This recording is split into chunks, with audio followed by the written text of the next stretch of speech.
अगर तुम गरीब पैदा होते हो तो ये तुम्हारी गलती नहीं है, लेकिन अगर तुम गरीब ही मर जाते हो तो ये तुम्हारी गलती है।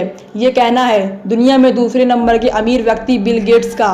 कैसे एक साधारण लड़के का नाम दुनिया के अमीर व्यक्तियों में गिने जाने लगा। आइए पढ़ते हैं बिल गेट्स की बायोग्राफी। बिल गेट्स का जन्म 28 अक्टूबर 1955 को वाशिंगटन के सिएटल में हुआ था। उनका पूरा नाम विलियम हेनरी गेट्स है। उनके पिता विलियम गेट्स एक वरिष्ठ वकील थे और उनकी मां मैरी ने एक प्रमुख बैंक के लिए एग्जीक्यूटिव के लिए कार्य करती थी। उनकी दो बहनें क्रिस्टेन और लिब्बी थी। बिल का अपनी मां मैरी के साथ बहुत करीबी रिश्ता था। उनकी मां अपने बचे समय को बच्चों को आगे बढ़ाने के लिए प्रोत्साहन करने, सामाजिक मतभेदों को दूर करने और दान पुण्य में समर्पित कर देती थी।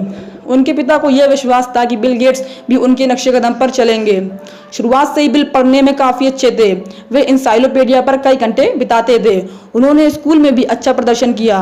उन्होंने गणित के लिए एक विशेष योग्यता विकसित कर लिया, जो आगे जाकर कंप्यूटर प्रोग्रामिंग के उभरते विज्ञान की ओर मुड़ गया। लेकिन 11 से 12 साल की उम्र के आसपास बिल के माता पिता को उसके व्यवहार के बारे में चिंताएं होने लगीं। उन्हें लगा कि कहीं उनका बेटा अकेला न पड़ जाए। इसी वजह से उनके पेरेंट्स ने 13 साल की उम्र में बिल गेट्स का दाखिला सीटल लेक्साइड स्कूल में करा दिया, ताकि बिल पढ़ाई के साथ अन्य चीज़ों में भी इंटरेस्ट लें। बिल वहाँ पर नाटक और अंग्रेजी में भी बहुत अच्छा करने लगे। वहीं पर उन्हें कंप्यूटर के बारे में पता चला। धीरे धीरे उनकी कंप्यूटर में रुचि बढ़ने लगी। वे ज़्यादातर समय कंप्यूटर पर ही बिताने लगे। वे ये सोचते रहते कि आखिर कंप्यूटर काम कैसे करता है। कंप्यूटर क्लास में उनकी मुलाकात पॉल एलन से हुई। पॉल एलन बिल गेट्स से 2 साल बड़े थे। इसके बावजूद दोनों की रुचि कंप्यूटर में होने के कारण वे एक दूसरे के अच्छे दोस्त बन गए। वे ज़्यादातर समय लैब में ही बिताने लगे। कभी कभी दोनों एक दूसरे से असहमत होते थे और इस बात को लेकर बहस करने लगते थे कि कौन सही है या किसे कंप्यूटर लैब चलाना चाहिए। एक बार तो ऐसा हुआ कि उनका बहस इतना बढ़ गया कि एलन ने गेट्स को कंप्यूटर लैब से प्रतिबंधित करा दिया। साल 1970 में बिल गेट्स अपने दोस्त पॉल एलन के साथ मिलकर ट्रैफ ओ डाटा नाम से एक प्रोग्रामिंग बनाई। इसका उद्देश्य सड़क मार्ग यातायात काउंटर से प्राइमरी डेटा को पढ़ना और यातायात इंजीनियरों के लिए रिपोर्ट बनाना था, और उन्हें इस प्रयास के लिए $20,000 भी मिले। गेट्स और एलन अपनी खुद की कंपनी शुरू करना चाहते थे, लेकिन गेट्स के माता पिता चाहते थे कि वे स्कूल खत्म करें और कॉलेज जाएं। वे चाहते थे कि गेट्स एक अच्छा वकील बने। इसलिए बिल गेट्स अपनी स्कूली पढ़ाई पूरी करने के बाद आगे की पढ़ाई हार्वर्ड यूनिवर्सिटी में लॉ की पढ़ाई के लिए दाखिला लिया, लेकिन उन्हें लॉ इतना रुचिकर नहीं लगा। अभी भी उनका इंटरेस्ट कंप्यूटर की तरफ ही था। वे कंप्यूटर के ऊपर ज़्यादातर समय बिताते और बिल के दोस्त पॉल एलन उससे अलग यूनिवर्सिटी में पढ़ने के लिए चले गए। पॉल एलन ने 2 साल बाद यूनिवर्सिटी छोड़ दिया और एक कंपनी हनीवेल ज्वाइन कर लिया।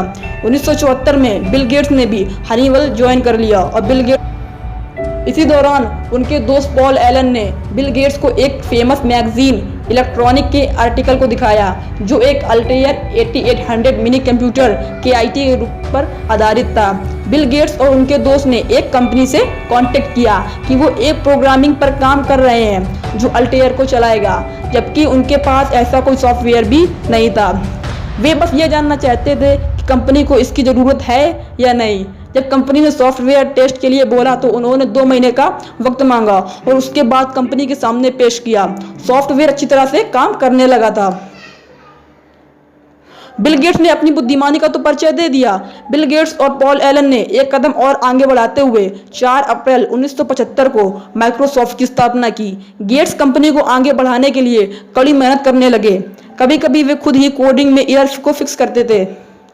दिन प्रतिदिन माइक्रोसॉफ्ट की लोकप्रियता बढ़ने लगी। इसी बीच वर्ष 1980 में IBM को अपने पर्सनल कंप्यूटर के लिए एक सॉफ्टवेयर की जरूरत थी, जिसके लिए IBM ने माइक्रोसॉफ्ट के सामने प्रस्ताव रखा। माइक्रोसॉफ्ट ने MS-DOS पर ऑपरेटिंग सिस्टम बनाना शुरू कर दिया। ऑपरेटिंग सिस्टम में सोर्स कोड बहुत ज़्यादा इंपॉर्टेंट होता है। IBM चाहता था कि माइक्रोसॉफ्ट उनको सोर्स कोड प्रोवाइड करे, लेकिन बिल गेट्स ने इसके लिए मना कर दिया। इसके बावजूद माइक्रोसॉफ्ट ने IBM को सॉफ्टवेयर प्रोवाइड कराता रहा। सन 1983 तक माइक्रोसॉफ्ट को ग्लोबल मार्केटिंग पर 30% तक अधिकार हो गया था। 20 नवंबर 1983 को बिल गेट्स ने ऐतिहासिक कदम उठाते हुए विंडो को लॉन्च किया, जो MS-DOS से बेहतर काम करती। इसके बाद उन्होंने एक कंबाइंड सॉफ्टवेयर जैसे कि MS Word, MS Office, MS Excel launch किया। इसके साथ ही वे 90% कंप्यूटर बिजनेस पर कब्जा कर लिया। कंपनी का मुख्यालय रेडमंड वॉशिंगटन यूएसए में है। इसका मुख्य उत्पाद विंडोज ऑपरेटिंग सिस्टम है। इसके अलावा माइक्रोसॉफ्ट कई अलग अलग प्रकार के सॉफ्टवेयर भी बनाता है। 1987 में गेट्स मिलिंडा फ्रेंच से मिले, जो उस समय माइक्रोसॉफ्ट में प्रोडक्ट मैनेजर थी। समय के साथ साथ वे और करीब आते गए। 1 जनवरी 1994 को बिल गेट्स ने मिलिंडा फ्रेंच से शादी की। उस वक्त बिल गेट्स 38 वर्ष के थे और मिलिंडा फ्रेंच 29 साल की थी। अभी उनके 3 बच्चे हैं। 1996 में उनकी पहली बेटी जेनिफर गेट्स का जन्म हुआ। 1999 में उनके बेटे रॉरी जॉन गेट्स का जन्म हुआ था और उसके बाद उनकी दूसरी बेटी फोएब एडेल गेट्स का जन्म 2002 में हुआ। अभी गेट्स और उनका परिवार वाशिंगटन में झील के किनारे 55,000 वर्ग फुट $54 मिलियन के घर में रहते हैं। हालांकि घर एक व्यापार केंद्र के रूप में कार्य करता है।